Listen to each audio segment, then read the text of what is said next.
Stuart, hi, great to have you as part of today's Spotlight interview. So we've got Stuart Dunn from, you can see the name behind him, Automated Engineering Controls. Stuart, hi, great to meet you, and introduce us to your business, please. Hello, Andy. My name's Stuart Dunn. I'm Managing Director and co-founder of Automation Engineering and Controls Limited. We're an automated process solutions provider, and I'll come on to what that actually is a little bit later on, I suppose, during the interview. But just in a nutshell, anything that's automated with regards to manufacturing processes or robotic processes, special purpose machinery, breakdown support, training, we aim to provide a solution for that. And that, in a very small nutshell, is what AEC is all about. So what sort of customers would you work with, Stuart, just so we get a flavour for that? So we work with a number of different customers across all the different industrial sectors. So whether it be automotive, food and beverage, construction, agriculture, we work with a lot of these different manufacturing people. And we like I say, we provide solutions and training for these customers. And some of the customers that we work with are Marley, who make roof tiles and are very much in the construction industry, Mondelez Cadbury, a couple of the automotive companies, Adler Peltzer Group, Gestam, Magna. So yeah, there's a few names there that you may or may not recognise. Okay, great, thanks. So what would you say makes you stand out from your competition, if you like? So what makes AEC stand out? There's a number of different things, to be perfectly honest. We've sat on the other side of the fence. So in a previous life, I was an engineering manager within an automotive company. So we understand the expectations of our customers, probably more so. Also, because we're an automated process solutions provider, we're very much aiming to be a one-stop shop when it comes to automated and manufacturing equipment. So a lot of other people out there will provide training, or they will provide a manufacturing piece of equipment, or they may build a piece of equipment and install it. But whether they do the training, the project management, the the installation of resources with regards to staffing and upskilling of those people, that's questionable. Whereas we obviously, that's something that we do the whole package, so that we can offer high technology levels to some of the companies who wouldn't normally be able to potentially be able to get their hands on such things. Yeah. And like I say, because we've sat the other side of the fence, we understand what the expectations are. So therefore, we do our utmost to fulfill the requirements before they're requested, if that makes sense. Okay. Yeah, great. Thank you. Pretty clear. So where's the business going, if you were to sort of talk about your aspirations for the company in the next 5 years? Maybe a bit longer, maybe a bit shorter, whatever you have in mind. I'll be honest, it surprised me as to where we are now. We're very grateful for all the opportunities that we've had and currently are having. We've accelerated very, very quickly in a very short space of time. And like I say, we're very grateful for that. But as for aspirations of the future, we have sold equipment abroad, as far afield as New South Wales in Australia. We would like to start to branch out into certain areas of Europe, and there's a multitude of reasons as to why. Everything, it isn't all about generating revenue. It's all about, sometimes it's about making the business actually tick over better. So obviously, since Brexit and such like, getting certain components for the things that we manufacture is very difficult. And if we have key strategic locations within Europe, it would make that transition a little bit easier. So that's as to why we will be targeting something like that within the next 5 to 8 years. Okay, cool. Thank you. And fair transition into this, by the sounds of it, from one side of the table to the other side of the table. So what have been your biggest learnings since you've been a business owner, Stuart? How long have we got again? Yeah. Quite a lot to learn.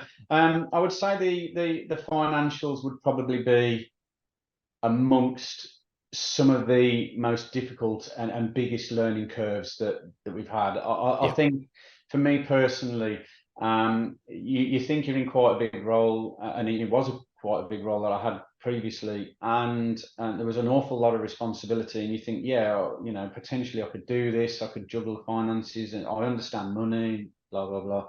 Yeah. And then you come into a business and you think, yeah, okay, there's quite a lot more to this than what you first think. Particularly, you know, paying things like your VAT and your taxes, and paying your suppliers, and balancing cash flow. And cash, whether people like it or not, cash is king within a business. It's what makes everything happen and enables you to do other things. So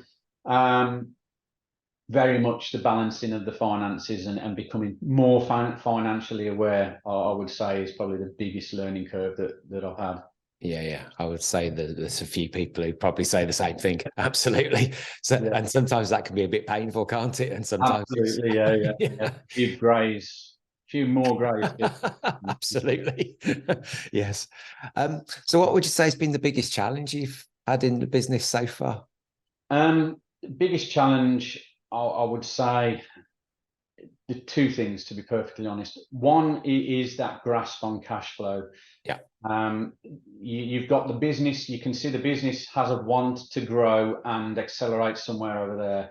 Yeah. And if you do it too quickly, your cash flow won't catch up. So it's trying to get a fine balance of restraining that, but also going far enough to meet the requirements of the business. So that managing that cash flow, that's been a tough one. And also since the pandemic, because we thought it'd be a fantastic idea to launch, you know, just as the pandemic dropped off, getting components and parts supply has been an absolute mission. And it's not just us. There's you know, numerous people out there that have had very much the same issues as what we faced with regards to component supply and parts supply. Yeah. So I think that's been definitely probably the hardest thing to overcome, trying to get parts out of thin air, so to speak.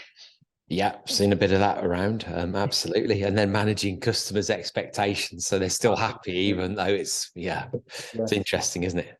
Very interesting, yes. Great. So if you were sitting having a conversation with your 18-year-old self, what would you tell yourself?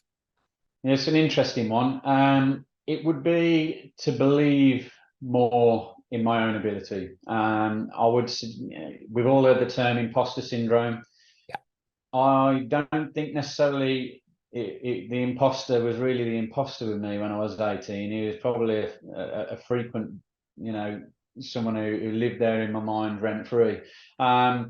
Constantly there, always doubting myself. And it wasn't until later in my career when I started to reflect on what I'd actually achieved and what I was actually trying to do, and you know, that I was actually doing okay, that the imposter got booted out, and I started to believe in my own capabilities. And I think that's what I would talk around, is to try and reflect on what you've achieved, and you know, try and you know, be a little bit more confident in myself when I was younger, maybe. Probably what I would do. So this is what I see in quite a lot of business journeys. Remember to remind yourself about that when the next stage of imposter syndrome comes along. Yeah, you're right. Sometimes it's difficult, and like I say, it's you have to do it, and you have to remind yourself of, you know, you're doing okay and you're going the right way. Always try and do it as well without being overconfident, because I think that's quite a negative. Yes. But also, when I was younger, I was probably nowhere near as kind. If you'd have asked me to do this when I was younger, I'd have probably run away or something. I don't know. But yeah, so that's definitely what I'd have talked around and advised people to do. You'd have been in good company. I'd have been running with you. Don't worry. People will be watching an empty screen right now. That's, yeah, that's right, yeah. Great stuff. So what's the one piece of advice you'd give to other business owners? I think, again, I already touched on briefly, was cash is king, whether we like it or not. And we like to do, important things like charity work, and we like to support apprentices and work experience and everything like that. And it's cash that enables you to do that. It's revenue and capital. Don't go thinking for 1 minute that you can just spend and grow, and naturally your cash flow is going to follow behind, because it won't. Yeah. And also multiple revenue streams. I think if you've got a bit of a niche and you just follow that niche and you don't consider other ways to generate revenue, yeah, I think potentially, particularly how the market is at the moment and how the economy is at the moment, I think people may fall short. I know if we hadn't have had different revenue streams, we may have struggled. Yeah, and it's that's accelerated our growth. Yeah, so very much that. Yeah, that's really good, really great advice. Thank you. So, Stuart, thank you for today. All of your contact details are going to be underneath the video, obviously, so people can get in touch with you. Is there any best way to do that? Is there anything you'd like to add to that other than your contact details below? We've got the usual ways in which to get in touch. Obviously, our website is on the internet. We've got our Google Maps business page as well, and our LinkedIn business page if anyone wants to do that. Yes. We're very open to just having a phone call if you've got an issue with a piece of equipment or a query, or you just want to pick our brains, maybe. Feel free to give us a call or drop us an email via the inquiries email. You're more than welcome to do that. We are very much about trying to help people. Brilliant. And help companies if we can. So that's probably the best way about getting in touch, to be honest. Brilliant. Okay, Stuart, thank you for your insights today, and hopefully people will be in touch to find out more about what you do and the different streams and ways that you can help them, and wish you every success in your business going forward. And thank you very much. Take care. Thanks, Stuart. Bye-bye. Okay, thank you.